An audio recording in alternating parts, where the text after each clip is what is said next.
So, Chris, I guess one final question. If you're training, your employees or people in your organization about the one or two things to look out for with respect to social engineering, what would you recommend that they should be looking out for? Wow, I'm limited to two.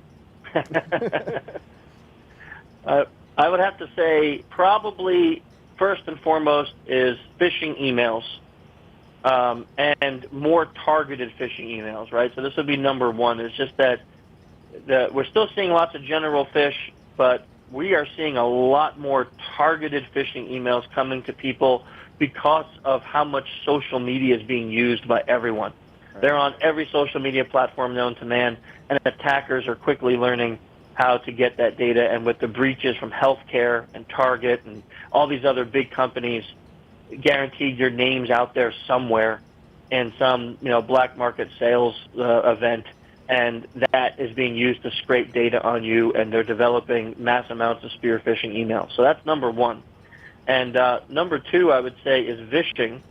You asked about that before. We didn't get a chance to talk a lot about that, but that is a huge vector right now. Spoofing servers and that kind of tech that is used for vishing is so cheap. It's so easy to set up that vishing is being used from all over the world. Every country that's going through bankruptcy or problems, we're seeing a mass increase in vishing. When we had economic problems, downfall here in the States, we saw a massive increase in vishing. We're seeing it on a corporate level. We're seeing it in multi-stage social engineering attacks.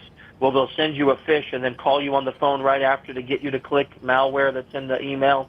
We're just seeing the phone being used so much more in social engineering attacks. So a lot of times people pick up the phone, they see caller ID, and they automatically trust it. And there is no hover link when it comes to vishing. So we're telling a lot of people, just be aware with the vishing calls. Don't answer questions that don't make sense. If someone calls you and tells you they're Microsoft, they're the IRS, they're the FBI, don't believe it. Don't fall for those things. You need to verify these facts before you give out any personal identifying information.